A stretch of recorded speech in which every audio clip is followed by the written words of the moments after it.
Nós tivemos aí, né, a aula de dependência química para a gente conhecer um pouco sobre o problema que a gente enfrenta, a dificuldade que a gente passa, para podermos dar início aos 12 passos da recuperação. E uma coisa que eu sempre gosto de falar e deixar claro para todos vocês é que recuperação é uma jornada, é uma caminhada. Não acontece no estalar de dedos, não acontece na forma que eu quero. Eu não preciso inventar um novo método para que a recuperação venha dar certo para mim. Se eu seguir aquilo que já foi estudado, praticado e vivido por milhares de pessoas, vai dar certo. O problema é quando eu penso que eu sou diferente de todo mundo que está à minha volta. O problema é quando eu acho que eu posso fazer diferente de tudo aquilo que foi ensinado, tá? E depois que você conheceu que a dependência química é uma doença, amém? A gente vai aprender a jornada aí dos 12 passos, falando primeiro sobre o passo número 1, mas a caráter de conhecimento, os 12 passos são um programa mundialmente conhecido e utilizado por milhões de pessoas para se recuperar de diversas dependências e compulsões. Alcoólicos Anônimos, em 1935, foi criado pelo Bill e pelo Bob, Então essa dupla aí, o Bill e o Bob, era uma dupla de pessoas que tinham problema com o vício, está com o livreto ali na mão, e eles deram início aí a esse processo de recuperação que nós conhecemos aí como os 12 passos, principalmente focada nos alcoólicos anônimos, mas que também faz parte dos narcóticos anônimos, tá? E teve aí influência de faculdades, universidades americanas, e toda a estrutura dos 12 passos foi lá nos grupos de Oxford, tá? Um movimento religioso que enfatizava princípios como honestidade, pureza, amor e altruísmo, tá bom? Então, quando você começa a enxergar e entender os 12 passos, você vê que os 12 passos têm todo o seu fundamento em um movimento religioso. Por isso que nós estamos enfatizando a questão da espiritualidade na vida de todos vocês que querem ter um novo estilo de vida, que querem ser novos homens. Você terá que ter vida espiritual. Você terá que ter Deus guiando você. Você terá que trocar a sua dependência. Se foi o álcool, se foi as drogas, você substituirá essa dependência à pessoa do Senhor. E isso sempre a gente tem falado sobre isso, porque ontem mesmo na pregação, o que foi que eu disse? Que mesmo eu parecendo ter uma vida livre, que eu posso fazer aquilo que eu quero, eu sou alguém que estou sujeito às regras, não cedo a todos os meus desejos, entendo que tem princípios e valores que precisam ser seguidos por mim, para que eu possa viver uma vida abençoada por Deus, tá bom? Então os princípios são honestidade, pureza, amor e altruísmo. Vamos repetir todo mundo junto? Vamos lá? Honestidade, pureza. Mais uma vez. Honestidade, pureza, amor e altruísmo. Eu tenho visto algumas pessoas que, quando saem para ressocialização, essas pessoas não conseguem nem mesmo retornar para a casa de recuperação bem, porque faltou algo muito importante aqui, tá? Nessas 4 características que a gente está estudando. Honestidade. E às vezes você não está bem, irmão. Às vezes você não está legal. Às vezes você não está preparado. E você não pode ser desonesto. Porque o fato de ser desonesto com a sua própria realidade vai colocar você em risco e fatalmente você estará voltando ao uso, ao consumo, à dependência da droga na sua vida ou do álcool. Então você precisa ser honesto com a sua condição. Você precisa abandonar essa vida de maldade, de marginalidade, tá? E buscar ter uma vida pura, dentro de princípios e valores que vão ajudar você a ter uma vida pautada naquilo que é um propósito verdadeiro, aquilo que é um propósito sagrado e abençoado por Deus. Você precisa fundamentar sua recuperação no amor. Se você não amar a si mesmo, você não pode amar outras pessoas. Jesus mesmo disse que um novo mandamento vos dou: ame Deus acima de todas as coisas e ame o teu próximo como você mesmo. Então, qual que é o padrão de amor que você vai ter por outras pessoas? Aquilo que você tem por você mesmo. A decisão de ficar bem é a decisão de fazer bem ao próximo. A decisão de ter uma vida abençoada é a decisão de abençoar a vida da sua família. E por último aí, a palavra altruísmo. Quem sabe me dizer aí o significado dessa palavra aí? Fazer o bem. Sem ver a quem? Sem querer nada em troca. Fazer o bem. Fazer o bem sem ver a quem? Sim ou não? Sim, claro, sem ver a quem, tá? Porque a gente vê nessa questão do altruísmo a gente não ser seletivo, mas tentar ajudar todas as pessoas que estão perto da gente. Jesus fala disso sobre você ir ajudar o teu próximo, mas quem é o teu próximo? Hoje o teu próximo é aquele que está aí do teu lado, aí, precisando de você e daquilo que você sabe, tá? Então o primeiro passo é esse daí, eu quero com que nós possamos repetir esse passo todo mundo junto aí no 3. 1, 2, 3, admitimos que éramos impotentes.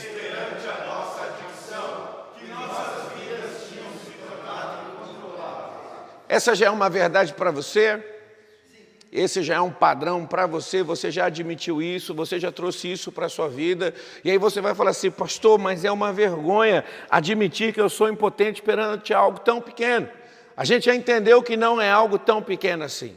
E literalmente a vergonha não é essa admissão. Eu sempre digo para as pessoas que passam aqui no projeto, que passam aqui na casa, para pessoas que eu encontro na rua, que a vergonha maior não é admitir que tem um problema, mas é conviver com o problema sem fazer nada para que ele seja solucionado. Então, reconhecer que você tem uma dificuldade, entender que você não está conseguindo sozinho, colocar em prática aquilo que os outros estão oferecendo para te ajudar, é fundamental, irmãos. Muitos de nós não têm conseguido se recuperar porque, infelizmente, pensa que pela sua própria força, pela sua própria estratégia, pelo seu próprio conhecimento, vai conseguir um resultado positivo.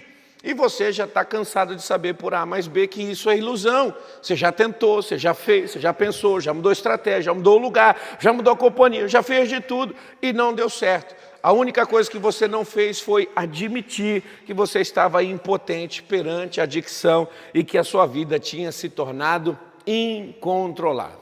E nisso a gente pega algumas pessoas que chegam assim para dizer, pastor, mas eu tenho controle, eu só uso de cesta. Mas fala para ele não usar cesta. Pastor, eu tenho controle, eu só bebo de final de semana. Fala para ele não beber no final de semana. A gente tenta diminuir o tamanho do nosso problema, quando o nosso problema precisa ser encarado como realmente ele é. Temos uma dificuldade. Não estamos conseguindo administrar a nossa vida e precisamos colocar um ponto final em toda essa história, tá? Então, esse primeiro passo sobre admitir que éramos impotentes perante a nossa adicção e que tínhamos perdido o controle da nossa vida, o domínio, é o alicerce sobre o qual se constrói toda a jornada de recuperação. Ele vai representar o ponto de partida, aquilo que é crucial, que é fundamental, exigindo de você uma profunda honestidade e humildade. Muitos têm escolhido o engano. E por causa do engano, de achar que pode parar quando quer, dizendo que por aí que está bem, não consegue alcançar o resultado positivo que é a transformação. Outros têm sido orgulhosos, não sendo humilde o suficiente para entender que a ajuda que está sendo oferecida, que está sendo entregue, que está sendo dada, é fundamental para o processo de recuperação. Uma das verdades que eu tive que trazer para a minha vida é eu não sou o dono da verdade, não sei todas as coisas e não conseguia nem mesmo colocar em prática aquilo que sabia para ter uma vida saudável. Mas quando chegava alguém para me dar um conselho, o que eu fazia? Quando chegava alguém para me dar uma instrução, qual era o meu comportamento? Sempre rejeitando, sempre fechando o coração e sempre pensando que eu era melhor do que as outras pessoas. E aí a gente começa a construir o perfil de uma pessoa que quer realmente se recuperar. É alguém que vai ser honesto consigo mesmo, honesto com as pessoas que estão em sua volta e principalmente humilde para receber a ajuda que está sendo oferecida, tá? Então isso é importante você saber. E os fundamentos do primeiro passo, nós vamos falar de alguns aqui, que é importante para todos vocês, começando pela impotência. A ideia central é reconhecer a adicção, é a forma mais poderosa, mais intensa do que a nossa própria vontade individual. Por isso que sempre eu estou deixando claro para vocês que ninguém se recupera porque teve vontade de se recuperar. Porque o que mais a gente vê são pessoas com vontade de recuperar e não conseguiram. Se você perguntar para o nosso irmão que foi embora agora, ele é uma pessoa que quer trabalhar, que quer casar, que quer voltar para casa, que quer ter família, mas a adicção está movendo ele. A compulsão está dominando seu ser e determinando seus passos. a ponto dele não conseguir ficar firme e abandonar tudo, jogar tudo fora, apenas para saciar sua vontade. Pastor, eu quero me recuperar, mas não consigo. E essa já foi a sua declaração. Você quis parar, não conseguiu. Você quis ficar em casa, não conseguiu. Você quis voltar para casa, não conseguiu. A sua vontade foi anulada pelo poder intenso da adicção. E você precisa reconhecer essa impotência. Por mais que tentamos controlar a compulsão para usar a substância ou praticar o comportamento aditivo, sempre prevalecerá. Olha só a intensidade dessa ideia. Se você não reconhecer que você é impotente e que o desejo de compulsão sempre vai prevalecer, você é uma pessoa que vai perecer, que vai sofrer e que vai falhar no seu processo de recuperação. Sabe, aonde as pessoas sempre tropeçam, é só uma vez, é só um pouquinho, é só um golinho. Não vou fazer mais do que isso. Vou conseguir, vou ficar firme, não vou descabelar como antes. Mas olha só, eu estou lidando com uma questão que é mais forte do que a própria vontade. Tá?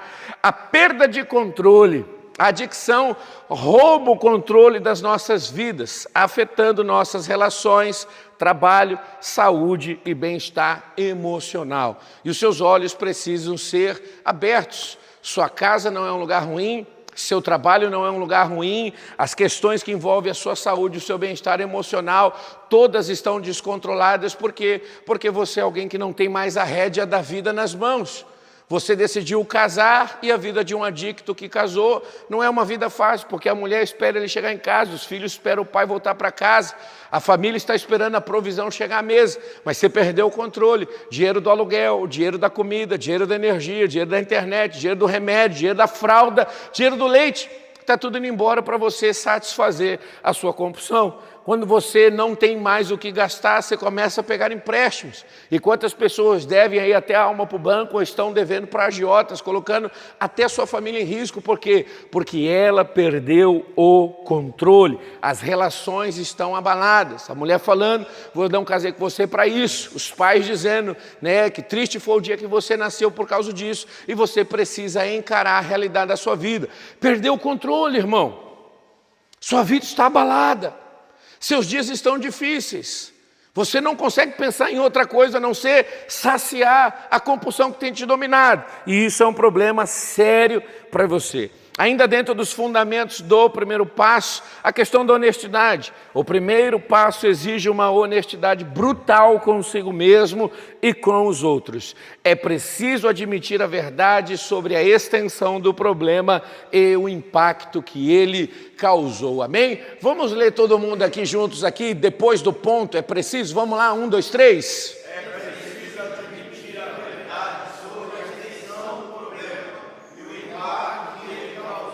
Então vamos lá, é só ficar 9 meses na casa de recuperação? Não. É só aprender a fazer uma oração ou outra e saber 2, 3 versículos bíblicos? Não, cara, você tem que entender a extensão do problema, a gravidade do problema. E aí você vai dizer, pastor, mas o senhor está falando para mim que então não é só orar e ler a palavra? Claro que não, tem muita gente dentro da igreja que está frequentando o culto, mas não consegue abandonar nem mesmo o cigarro. Quanto mais a droga. Mas são pessoas que não conhecem o tamanho do problema que tem. E você precisa encarar a verdade sobre isso. Por que a gente tem a tendência de diminuir sempre esse mal que a gente está enfrentando?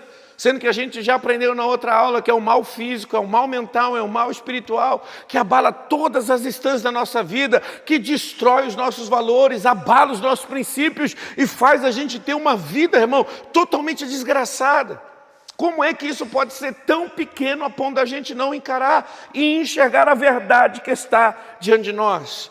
Olha o tamanho do impacto que os vícios, quer seja do álcool ou das drogas, causou a cada um de vocês.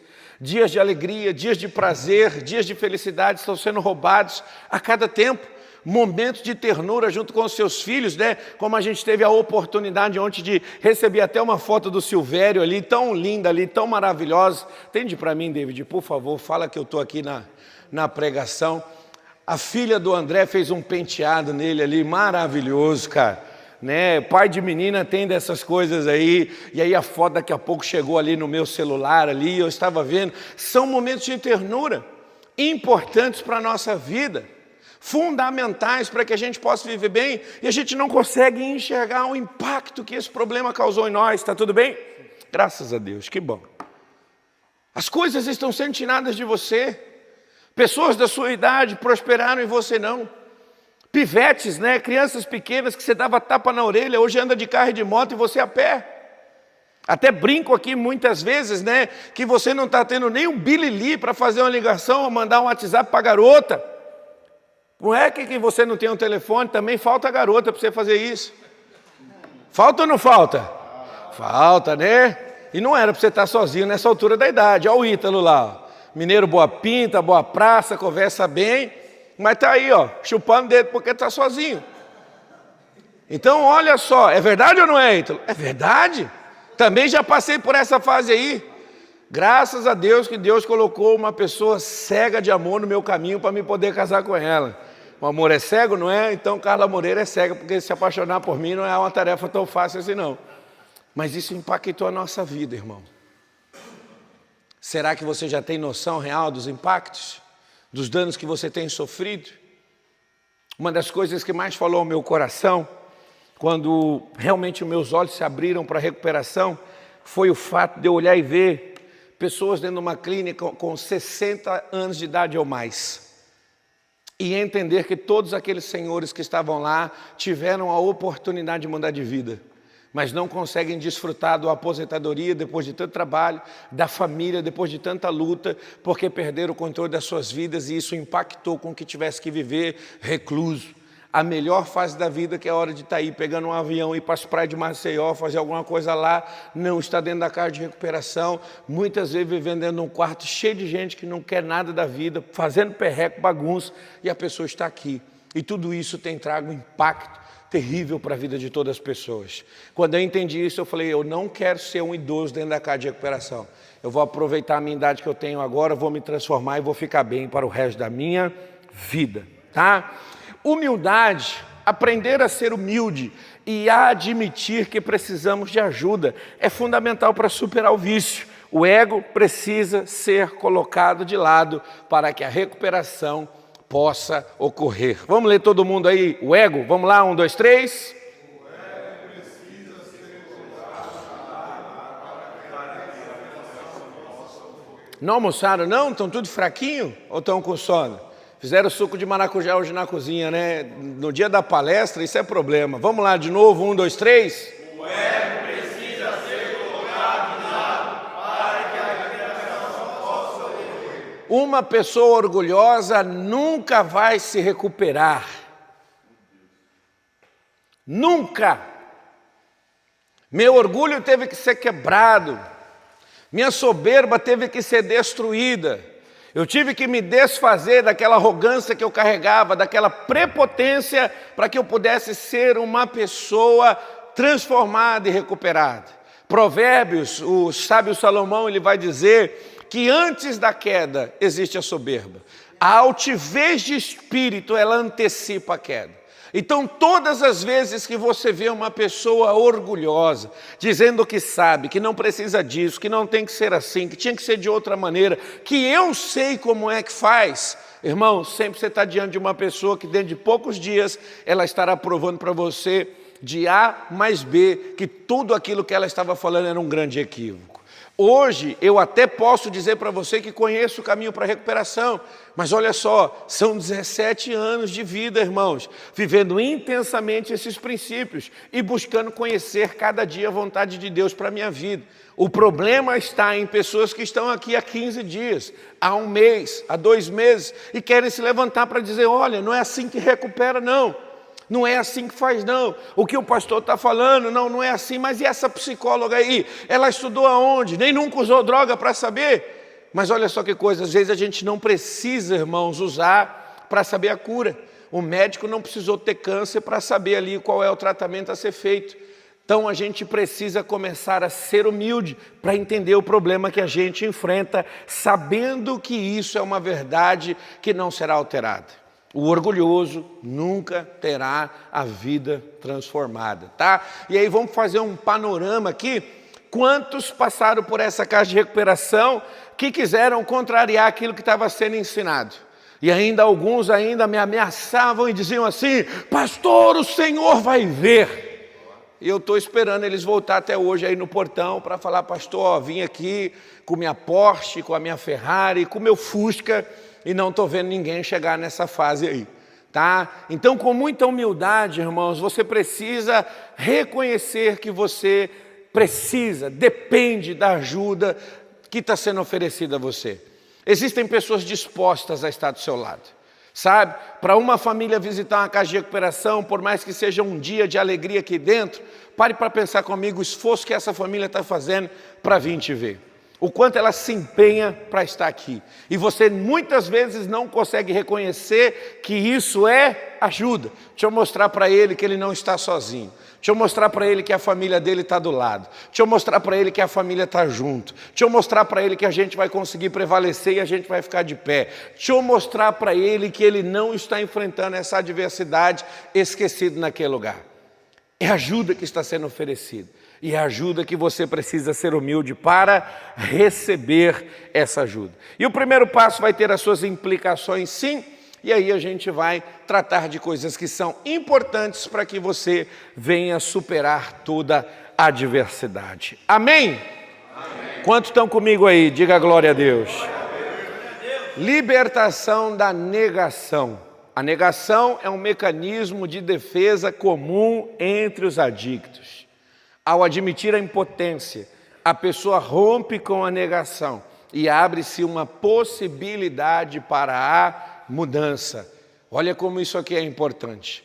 Nunca ninguém usou, né, como a gente pensa que usou. Nunca ninguém está tão mal como a gente pensa que está. Nunca ninguém fez tão grave como a gente diz ser. A pessoa sempre está negando, dizendo que não é bem por aí.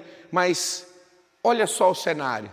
A negação é um mecanismo de defesa comum entre os adictos. E chega a ser uma situação, André Câncio está morrendo de sono, gente.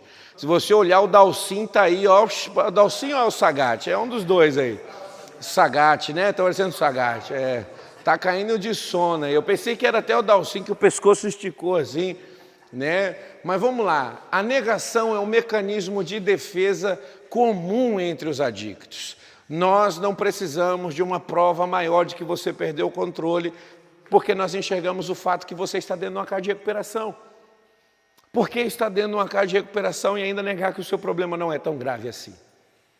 Por que está se permitindo passar por esse processo, negando que o seu problema não é tão grave assim? Eu nunca vi ninguém, irmão, que está conseguindo voltar para casa, que está conseguindo manter o dinheiro em ordem, ou que está com a vida sob controle, disfarçando o vício, entrar numa casa de recuperação. Todo mundo que chegou numa casa de recuperação é porque o tambor de leite já tinha se derramado. E aí a pessoa chega aqui dentro da casa de recuperação e quer dizer: não, pastor, mas peraí, não era assim não, era só um pouquinho, era só de vez em quando, eu não vendia minhas coisas, e talvez esse foi um dos erros que eu cometi nas minhas internações. Um dos argumentos que eu tive para sustentar a ideia para a minha família que eu tinha que ir embora foi o dia que eu falei dentro da casa de recuperação: eu não fumo crack, eu sou usuário de cocaína, não sou nóia. E aí o que aconteceu comigo alguns anos depois?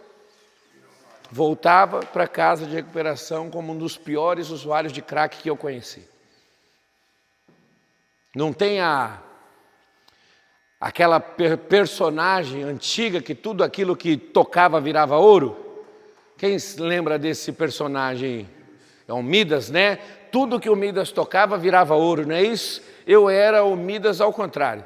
Tudo que eu tocava virava crack.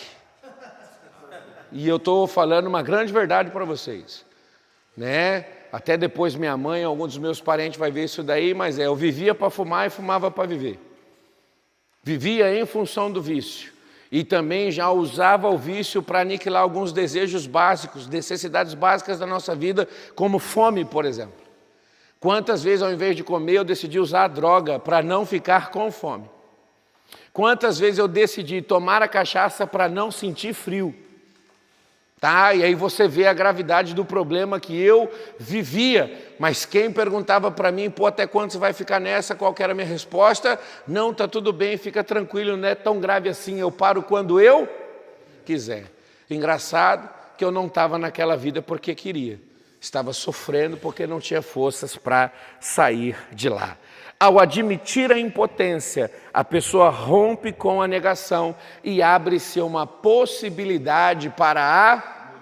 E isso daqui eu quero que você entenda de uma maneira muito séria. A mudança é uma... A mudança é uma... O fato de você estar aqui dentro não aponta transformação definitiva. Ah, pastor, mas eu estou dentro de uma casa de recuperação. Conversa. Tem muitas pessoas que estão 7, 8, 10, 15, 20 internações. E se uma internação fosse suficiente para a pessoa mudar de vida, eu não tinha 6 para contar. E aqui entre nós, aqui, quem tem mais tem quantas? Eu tenho um monte que eu perdi as contas. Quantas? 8. Quem tem mais de 8? Eu tenho 6. Quem tem mais de 6? Jacques? 12. Eu tenho umas 10, eu tenho 7. Percebeu? Que a recuperação, irmãos, é tão difícil que o fato de você começar a resolver o problema da negação, abre-se uma possibilidade para você ser transformado. Mas acontece isso? Acontece. Acontece quando a pessoa na primeira faz aquilo que tem que ser feito. O processo é certo. O que é difícil é nós encontrarmos uma pessoa que realmente faz aquilo que é certo e continua mantendo. Conheço. Conheço até pessoas que passaram pela casa de recuperação só 3 meses. E estão de pé, em nome de Jesus, que seja assim. Quem está na primeira aí? Tem mais alguém na primeira? Então é só essa em nome de Jesus, amém? Amém. Não vamos abrir contagem não. Tá? E escute o que eu vou falar, eu tenho 6 internações. Mas em quantas eu fiz aquilo que é certo? Uma só. Tá? E por quanto tempo eu fiz aquilo que me ensinaram? Eu continuo fazendo. Ok? Então não é só praticar dentro da casa de recuperação, mas é um ensinamento que precisa ser levado para o resto da vida. Não negue o tamanho do seu problema. Tá? O início da jornada. O primeiro passo marca o início da jornada de recuperação. É o ponto de partida para uma nova vida. Irmãos, a maioria de vocês aqui, não dá para a gente dizer que está no 12º passo. Olha como a vida é surpreendente. Às vezes a gente olha para uma pessoa que tem 6 meses na casa e a gente fala, esse está na reta final, está chegando no final. Mas ele não conseguiu nem mesmo dar o primeiro passo. Tempo não está associado à condição. Você pode repetir comigo? Tempo não está associado à condição. Mais uma vez. Tempo não está associado à condição. Tem pessoas que têm 8 meses dentro da casa de recuperação e está mal. Em contrapartida, tem outros que está 2 meses e está indo bem. Em contrapartida, tem gente que está 15 anos internado e está mal. Então, o que é que define, irmãos, uma pessoa também? É a prática daquilo que ela tem feito. Então, entenda. Todo o caminho, todo o processo tem começo, meio e não dá para você terminar algo que você não começou. Não dá para você chegar no final daquilo que você não enfrentou a metade do processo. Então entenda que a recuperação tem um início. E talvez, irmãos, muitos viverão dentro da casa de recuperação durante toda a internação só o primeiro passo. Foi dentro da casa de recuperação que eu reconheci que eu era impotente. Foi dentro da casa de recuperação que eu comecei o processo de transformação, onde eu parei de me sabotar, achando que era fácil parar quando eu quisesse. Então você está no início da jornada, e essa jornada precisa chegar até o fim, amém? Conexão com os outros, que foi o que eu coloquei aí.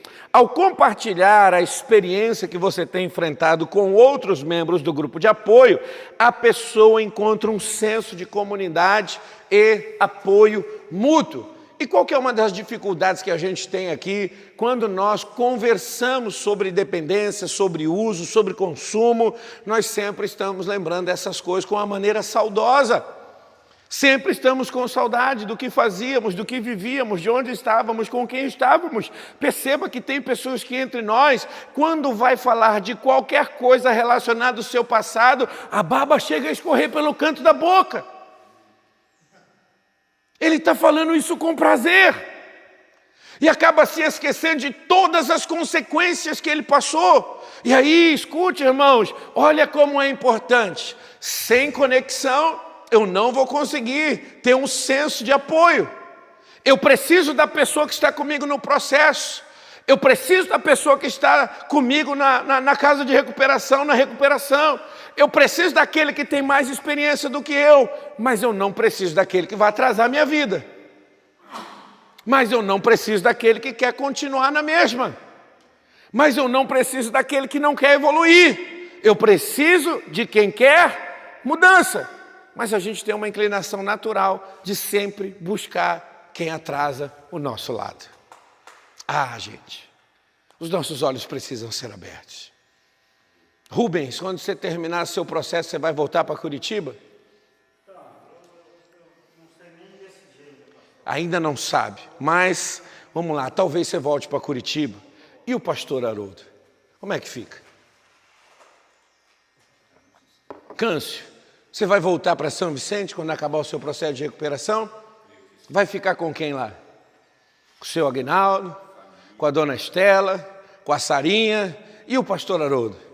Como é que fica? O pastor Haroldo fica na de volta à vida, a não ser se você for para a igreja de Mongaguá. Mas olha só, nem mesmo eu, que tanto quero seu bem, luto pela sua recuperação, você vai conseguir levar para casa. Quanto mais essa pessoa que muitas vezes senta do seu lado aí sem propósito de vida, que não te ajuda, que não te fortalece, que muitas vezes nem divide uma bolacha com você. E às vezes essa pessoa tem voz no seu coração, e quem realmente te ama, não tem. Quem realmente está trabalhando para você se recuperar, não tem. E aqui eu mostro para você a importância de você se conectar com quem realmente vai abençoar a sua vida. Você já percebeu que dentro da casa de recuperação tem quem quer e quem não quer? Já percebeu? Já percebeu que tem uns que estão afim, outros não? Já percebeu? Já conseguiu enxergar isso? Quem é que você está escolhendo para andar com você? Quem é que você está trazendo para o seu círculo social para que você possa encontrar apoio? É fácil dizer para alguém, estou com maior vontade de ir embora, e a pessoa falar, ó, vai até o ponto, pega tal ônibus, vai assim, faz tal. Isso não é apoio para alguém que quer se recuperar. O apoio é diferente. Vocês, quando vêm conversar comigo, dizer, pastor, estou com vontade de ir embora, o que é que eu faço? Não perca essa vontade, irmão. Continue tendo vontade de ir embora, mas aprenda a ter sabedoria para fazer isso na hora certa. Se não é a hora certa, não faça. Se não é o momento ideal, não faça. Se é para sair pela porta e cair de novo, não faça. Ah, pastor, mas eu não consigo ficar aqui tanto tempo. É melhor ficar logo esse tempo que você tem que ficar do que pagar as prestações. E as prestações sempre saem mais. Tem algum imobiliário aqui entre nós ou não? Não? Mas você já percebeu que você compra um carro à vista, é um preço e você ainda consegue desconto. Agora você vai comprar financiado, você paga quase o dobro. Cuidado para os 9 meses não se tornar 1 ano e 8 meses. Cuidado para os 9 meses não se tornar 3 anos. Cuidado para os 9 meses não se tornar 10. Tem muita gente que entrou no cheque especial e não consegue sair da casa de recuperação porque não quis pagar à vista o processo. Está até hoje preso dentro dele e não tem força para sair desse buraco sem fim. Fora de uma casa de recuperação, não fica em pé, não vive bem, não trabalha, não pode pegar R$5 na mão. Quando se tivesse resolvido o problema lá atrás, hoje estaria bem. Mas qual que foi um dos erros dessa pessoa? Se conectou com pessoas erradas. Busque quem está disposto a te ajudar. Faça amizade com as pessoas que não querem mais ver você dentro desse lugar. Ah, pastor, o senhor não quer me ver aqui nunca mais para tratamento, não. Quero que você venha aqui abençoar pessoas, abraçar pessoas, dar testemunho, trazer cesta básica, fazer churrasco, o que você sentir de fazer. Mas você voltar aqui para se tratar, esse desejo eu não carrego comigo. Até mesmo porque o sucesso do meu trabalho está associado à sua recuperação. Até mesmo porque a nota 10 do meu trabalho é o fato de você ficar bem. E escute, irmão, nós temos um grande problema aqui. Você acaba não se recuperando porque eu quero. Porque se eu quisesse, todo mundo que passa pela casa de recuperação hoje estaria liberto. Você trabalha com a tua vontade. Então faça a escolha certa. Vamos lá ler essa frase grifada aí, todo mundo junto?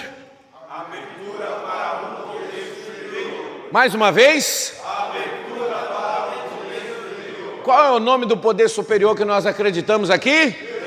Jesus. Ele é Senhor sobre todas as coisas e é Senhor sobre a nossa vida, tá? Mas o fundamento do primeiro passo é abrir o coração para ser governado e dirigido por um poder superior.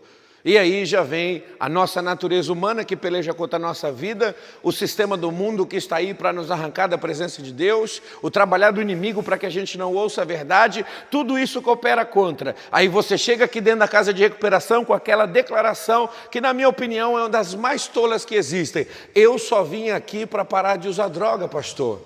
Eu não vim aqui para ser crente. Eu só vim aqui, pastor, para parar de usar droga. Eu não vim aqui, pastor, para ir para uma igreja. E está bem, está ok. Talvez esse não seja o seu alvo principal. Mas do que vale? Parar de usar droga e continuar prostituto. Parar de usar droga e continuar mentiroso. Parar de usar droga e continuar enganando as pessoas que você ama. Às vezes a gente não consegue ter dimensão do que Deus quer fazer na nossa vida. E eu sempre fui uma pessoa, Nilton, que eu não quis viver o que Deus tinha para mim. Mas tudo que eu tinha eu perdia, o dinheiro passava pela minha mão e não ficava, não tinha mais nenhuma roupa legal e acabei me tornando mendigo. E aí vem Deus e fala assim: Haroldo, ninguém mais te quer, ninguém mais acredita, ninguém mais investe, mas eu tenho um plano na sua vida. Não foi assim que Deus falou para você também ou não? Aí eu falei: tá bom, Senhor, não tenho mais nada que fazer mesmo, então eu vou aceitar o teu plano. E aí o que Deus fez em mim? Será que aquilo que Deus fez na minha vida é tão ruim assim para hoje você não querer? Quem aqui não queria ir vir para casa? Quem aqui não queria chegar em casa e ganhar um abraço da esposa? Quem aqui não queria chegar em casa e poder brincar com seus filhos? Quem aqui não poderia escolher entre o ovo, a salsicha, o hambúrguer ou a carne de acém para a gente cozinhar para poder jantar legal? Cara, tá tudo isso daí, foi tudo Deus que me fez, sem contar outros privilégios que eu ainda tenho de poder hoje dizer: Deus foi bom para mim. Então entenda que o primeiro passo é essa abertura para que você conheça Deus. Muitas vezes você está dizendo que não quer viver com Deus, não quer entregar sua vida para Deus, mas eu te pergunto, você o conhece? Você sabe ao menos o seu nome? Ou você ainda é daqueles que, porque passou na televisão falando mal, você também abraça? Ah, porque alguém teve uma péssima experiência, você acredita? Está na hora de você começar a conhecer verdadeiramente para que você coloque a tua opinião em prática. Eu sou uma pessoa que eu não gosto de quiabo. Quem gosta de frango com quiabo aqui?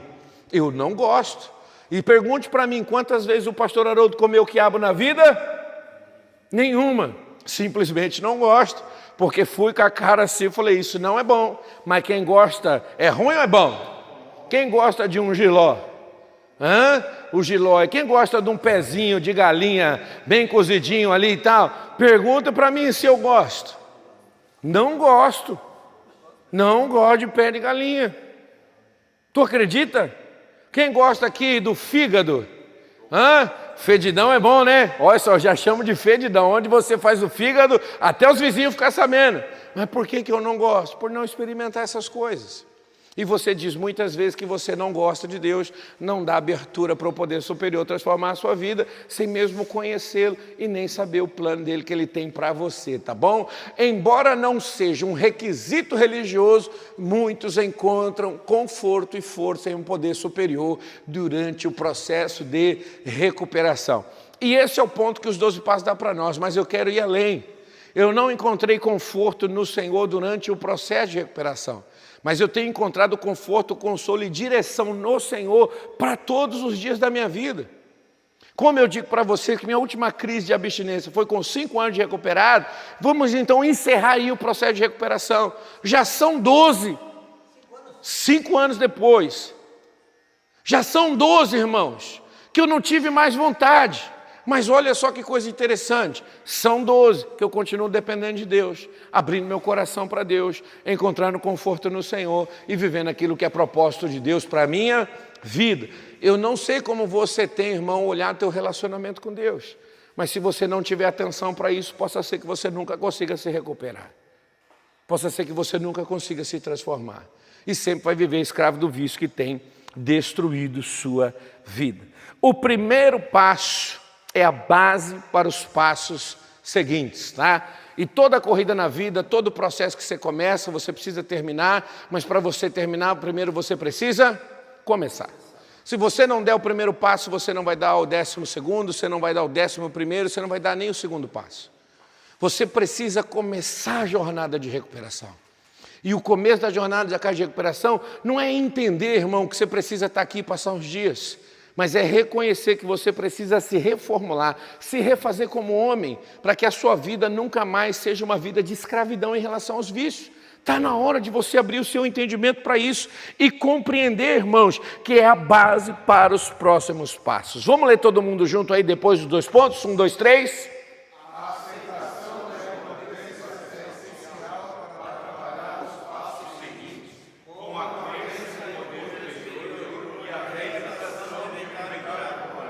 Quando que você vai entender que você precisa de Deus? Quando você consegue entender que você não depende das suas forças. Quando que você vai entender que você precisa ajustar contas, acertar contas? Quando que você vai entender isso? Quando você entender que você tem pendências. Só acerta contas quem deve. Só faz um inventário moral quem foi capaz de entender que tem dívidas a acertar. Só olha para a sua vida por dentro e consegue compreender que precisa de transformação aquele que está tendo humildade para reconhecer a impotência em relação ao vício que tem destruído sua vida. E aí eu chamo a sua atenção que se essa base não estiver bem firme, não estiver bem sólida, irmãos, tudo aquilo que você tentar construir depois disso vai dar errado, ou simplesmente não vai acontecer.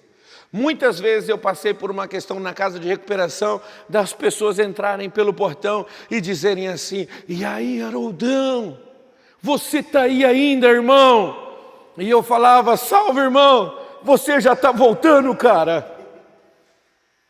Eu ainda estou aqui, mas tu já está voltando, irmão?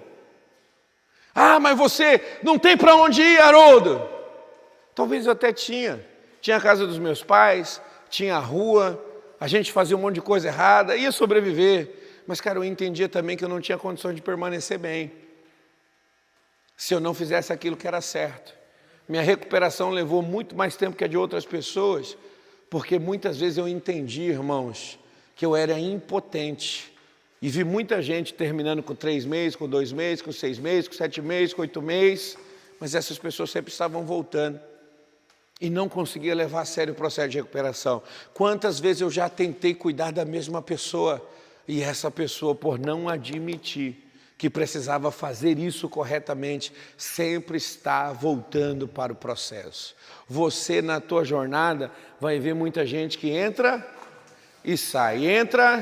Você vai ver gente, irmão, que nos seus 9 meses vai passar pela casa de recuperação 3, 4 vezes. Algumas delas vai durar uma semana, algumas delas vai durar um mês, porque a pessoa sempre está fazendo a base mal feita. Quem é pedreiro aqui? Pedreiro dos bons, Rubens? Pedreiro dos bons, pedreiro? Não, você esquece a droga aí. Quem é carpinteiro aqui, vamos dizer assim? Júlio é soldador, né? Não dá para falar. Mas vem cá, dá para colocar uma laje, uma estrutura, irmãos, que suporta somente uma telha brasilite? Se você quer colocar uma laje na sua casa, você precisa fazer um bom alicerce, estruturar esse alicerce, vigas e colunas, para que possam sustentar essa laje um dia. Diga, Rubens. Eu conheço bem de azulejos, que eu sou um azulejista. Sim. É pedreiro, eu tenho bastante noção, mas não sou pedreiro. Mas vamos lá, dá para colocar uma laje de concreto, com trilho, lajota, em cima de uma estrutura de caibro, por exemplo? Não dá, não aguenta? Não aguenta. Os caras querem colocar uma vida de recuperação em uma estrutura qualquer de desobediência, soberba, orgulho, ingratidão, falta de amor próprio, falta de altruísmo, e está dizendo para a gente que essa pessoa está recuperada. Cara, não erre no fundamento. Se você errar no fundamento, um abraço. Se você errar na estrutura, irmão, você não vai desfrutar. E vem cá, quantas pessoas aqui não podem errar mais? Aos meus olhos são todos, amém? Mas tem uns ainda que está com 20 e poucos anos. Quem tem menos de 30 aí? Quem tem menos de 25? Só tem um com menos de 25. Mas olha só, abaixo de 30 tem 1, 2, 3, irmão, e aí, vai perder essa chance? João já tem mais de 30 já, João? Tem quantos? 25. Vai perder essa oportunidade. A minha recuperação começou verdadeiramente com 28 anos, mas a primeira internação foi aos 19.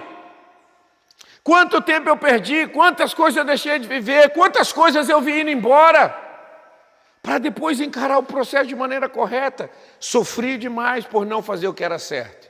E a gente sabe que errar nessa fase é trazer sofrimento para o futuro da nossa vida. Então ela é a base para os próximos passos, tá? Vamos ler essa frase inteira aí, todo mundo junto no 3, 1, 2, 3.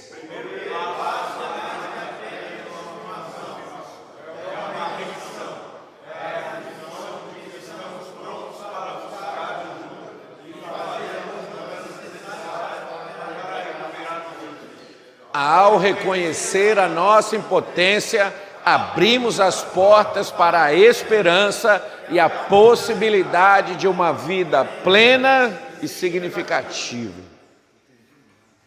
Não entendeu nada? Você quer que explana? O primeiro passo é mais do que apenas uma afirmação, é uma rendição. Amém? Alguém aqui já foi enquadrado ou não? Já? Quando o policial de dentro da viatura perguntou se estava tudo certo, você todo errado, o que você disse? Tudo certo, chefia. Mas na hora que ele abriu a porta e desceu e falou mão para a cabeça, o que você fez? Você ficou sob o controle dele, ok? Por favor, irmão, permita as regras, as atividades, os ensinamentos governar sua vida, se renda. Você conhece alguém recuperado realmente? Conhece, sim ou não? A vida dessa pessoa para você é o quê? É uma porcaria? Se não é uma porcaria, por que você dificulta tanto o seu processo? Se é um exemplo, por que muita gente dificulta tanto o processo? Só que a vida de uma pessoa recuperada é a vida de uma pessoa rendida. É a vida de alguém que se entregou. É a vida de alguém que se lançou para o processo. Eu preciso de recuperação. Ok, você enxergar a sua necessidade é uma coisa, você suprir a sua necessidade é outra. Poxa, quantos casais, irmão, que sentam à mesa para poder conversar? Amor, nós precisamos fazer uma despesa. Verdade, nós precisamos, mas foram no mercado fazer as compras? Reconhecer a necessidade é uma coisa, suprir a necessidade é outra. Reconhecer o problema é uma coisa, se entregar para a cura é totalmente diferente. É uma admissão que estamos prontos para buscar ajuda e fazer o quê? Fazer o quê? Mais uma vez? Irmão, você está aqui para mudar. Você está aqui para mudar de vida. Só que você chega aqui e você quer mudar eu. E sabe uma coisa que você não vai conseguir, irmão? Entrar na minha mente. Cristo entrou na minha mente, ocupou meus pensamentos, governa a minha vida. E eu não vou tirar Jesus para colocar você com as suas ideias aqui. Então, ou as ideias que a gente tem entram na sua mente, ou então você nunca estará pronto para receber a ajuda que fará você mudar. Você está aqui porque você precisa mudar. Você está aqui porque você precisa pensar de outra maneira. Irmão, não tem mais essa história de não pega nada. Pega. Dá problema. A consequência está aí. É só você enxergar. Então as mudanças são necessárias para recuperar a nossa vida. Ao reconhecer a nossa impotência, abrimos as portas para a esperança e novamente o quê? De uma vida plena e significativa. Irmãos, olha só quantas vezes a palavra possibilidade aparece no primeiro passo. Quer dizer que o fato de estar começando a jornada, eu posso no meio do processo estragar tudo e não terminar. E tem gente, irmãos, que decide errar no final. E a gente pode começar de uma maneira muito difícil, mas o melhor da nossa vida é sempre terminar bem. Começou o seu processo de recuperação? Avance, vá até o final, termine bem. Deus é na sua vida, tá? E aqui a gente chega ao final dessa reflexão, e o que é importante, irmãos, para você entender? Sem essa ideia da humildade, sem essa ideia, sim, rapidinho, filho, agora vai ser bem dinâmico assim. Deixar na última? Deixo na última sim. Sem essa ideia da humildade, cara, você não vai conseguir recuperar. Vamos lá. Há quanto tempo eu estou fazendo o que estou fazendo aqui? Fará 18 anos, amém? E aí, deixa eu te perguntar, você já viu alguém que colocou em prática aquilo que eu ensinei e a vida dessa pessoa deu certo? Sim ou não? Sim. Se deu certo, por que você não pergunta para mim qual que é o segredo?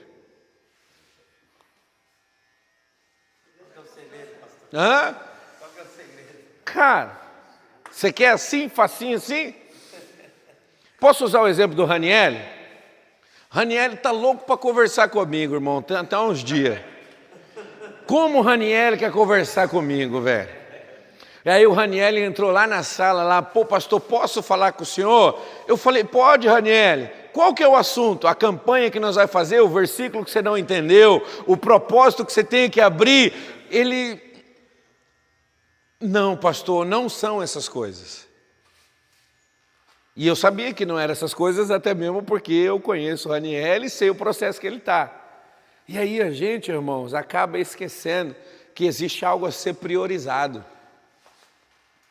Cara, priorize aquilo que fará você ser outra pessoa. O que você pensa muito aqui dentro? Naquilo que continuará te trazendo prazer. E se esquece da responsabilidade que você tem. Qual que é o dever de todos que entraram aqui? Ser outra pessoa. Mudar a vida. Esse é o dever de todos vocês que estão aqui. Agora, honestamente, entre vocês mesmos, quantos estão focados nisso? Não me responda. Estou falando para você fazer uma análise entre o grupo. Você entrou aqui com um dever. Você entrou aqui com uma obrigação. Mas quantos de vocês estão realmente focados nisso? Em ser outra pessoa? Sempre a nossa questão é reduzir o dano, não é resolver o problema. E sempre eu estou usando a mesma lição para todo mundo que passa aqui há anos. E uns conseguiram trazer isso para a vida, outros não. Por que Davi e Golias lutou apenas uma vez? Olha só, uma história que é muitas vezes descrita onde? Na escolinha infantil para as crianças. E me responda essa, se você ainda não sabe. Por que Davi e Golias lutou apenas uma vez? Quando ele cortou a cabeça, ele matou. Mas olha só, enquanto o seu problema não estiver de cabeça cortada, o seu problema não está resolvido. Tem muita gente que pensa que ganhou a guerra no tombo do inimigo. Só que o seu problema só será resolvido quando você cortar. Davi já tinha andado a pedrada, Golias já estava no chão, e o povo já estava gritando, vencemos! E aí ele pega e fala, não, isso não é suficiente. Esse mal não pode se levantar nunca mais. Ele cortou a cabeça do gigante. Quantas vezes mais o Golias se levantou depois disso? Nem contra Davi, nem contra ninguém. Aquele problema foi resolvido. Até quando você vai ficar enfrentando a mesma luta, irmão? Quanto tempo você vai perder enfrentando o mesmo problema? Quantas vezes você está disposto a entrar numa casa de recuperação? Porque uma coisa que o Gregory falou para nós aqui é que todas as vezes que a gente não vence o inimigo e deixa ele vivo, o inimigo volta mais forte. E aí escute, a estratégia da pedrada não funciona no segundo encontro.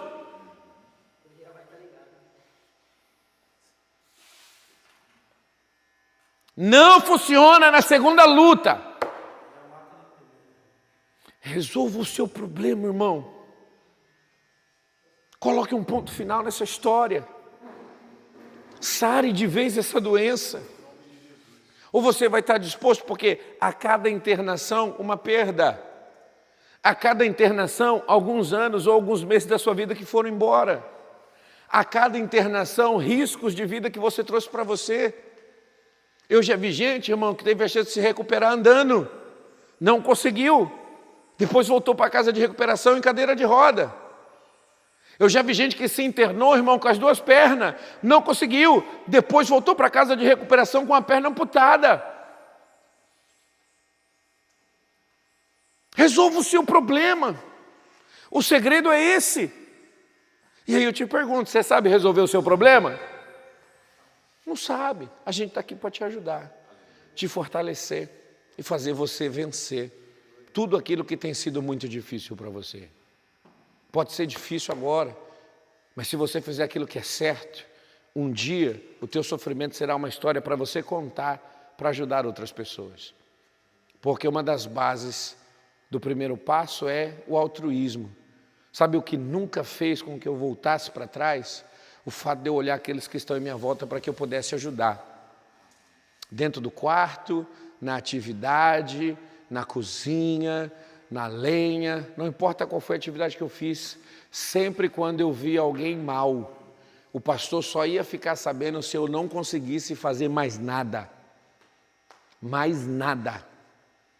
Mas se eu tivesse chance de ajudar aquela pessoa, eu a ajudaria, e isso sempre fortaleceu para que eu ficasse bem. Eu lembro de uma vez que eu coloquei na cabeça que eu ia embora. Vou embora, vou embora, vou embora, vou embora. Sabe aquele vou embora que você vai embora mesmo? E o pastor virou para mim e falou assim: Haroldo, tudo bem. Pastor Wellington, você vai embora? Tranquilo, vou deixar você embora. Você só pode ir ali comigo?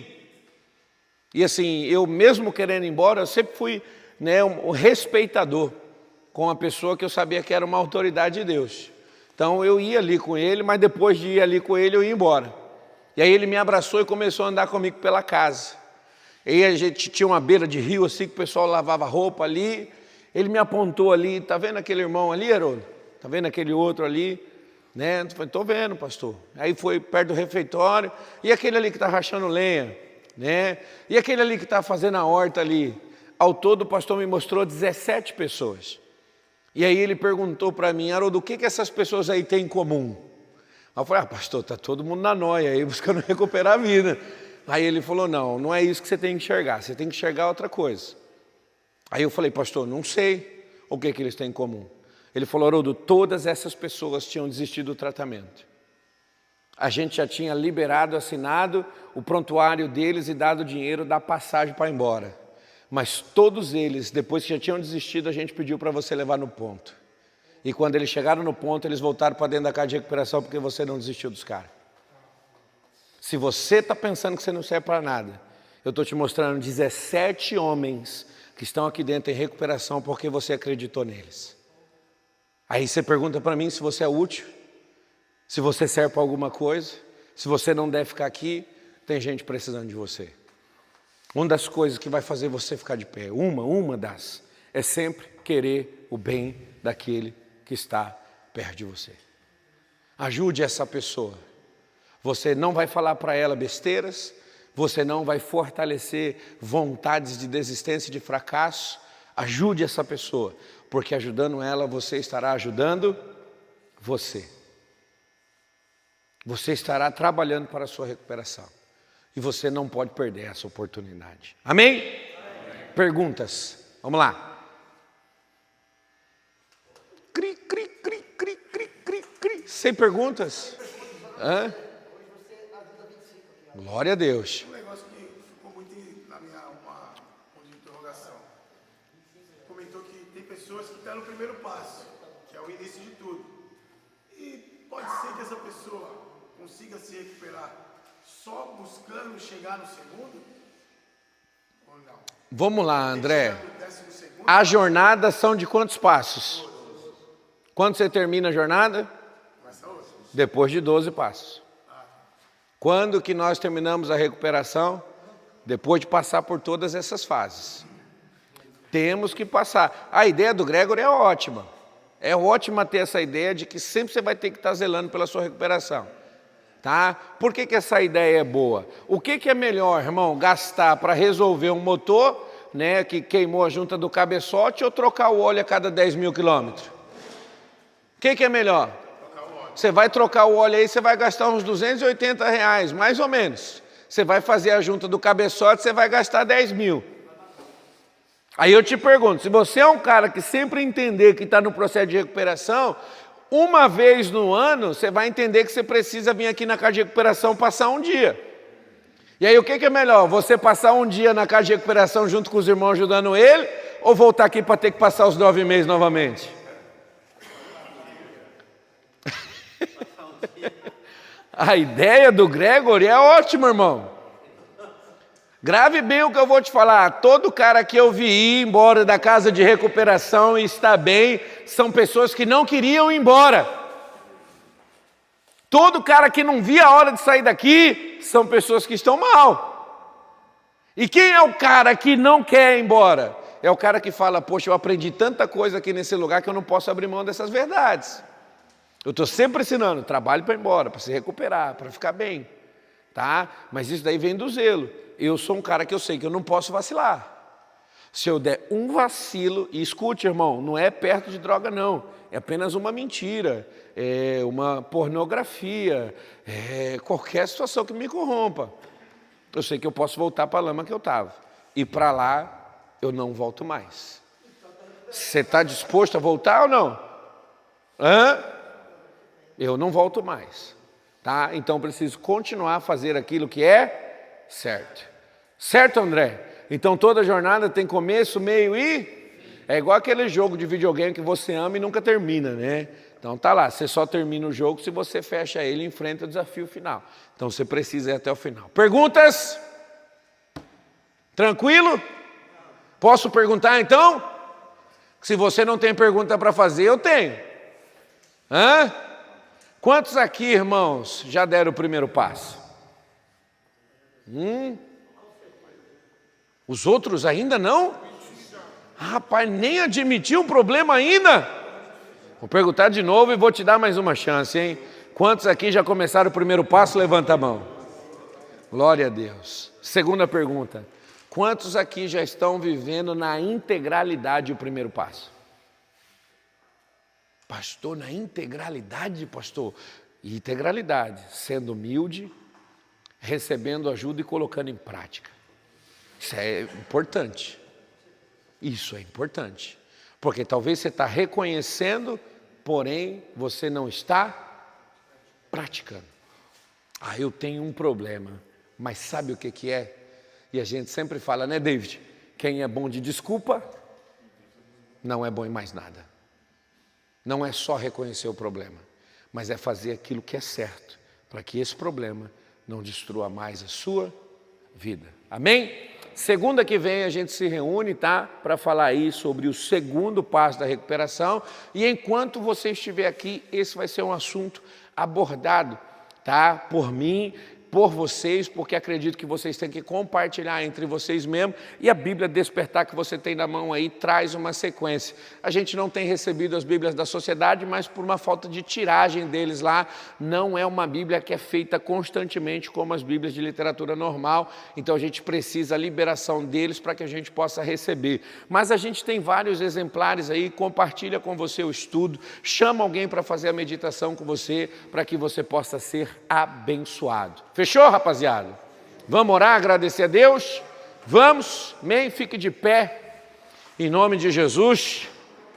Senhor, graças nós te damos, ó Pai, por essa tarde, e louvamos o Teu nome, Senhor, por tudo aquilo que o Senhor tem feito. Entendemos, ó Pai, que o Senhor é poderoso para trazer restauração e recuperação a todos nós e que precisamos ser humildes, ó Deus, para reconhecer o nosso problema e receber a ajuda que está sendo oferecida. Pedimos, ó Pai, com que a nossa vida possa ser de hoje em diante uma vida sóbria. Senhor, nós queremos a sobriedade de todas as coisas. A única coisa que nós queremos que transborde a nossa vida é o Teu Espírito. É a Tua presença que pode ser abundante sobre a nossa vida. As demais coisas, Senhor, desse mundo, somente aquilo que é necessário para ter uma vida que glorifique o Teu nome. Ajuda os meus irmãos, toma a vida deles nas Tuas mãos, proporciona a cada um deles, ó Pai, força, condição, sabedoria, Senhor, para que eles possam viver uma vida maravilhosa em Tua presença e que nunca falte a eles, ó Pai, condições para viver todo o processo de recuperação que o Senhor tem preparado. Essa é a nossa oração e nós a fazemos em nome de Jesus. Amém? Que Deus abençoe. Boa tarde em nome de Jesus. E à noite a gente tem culto aí. Amém?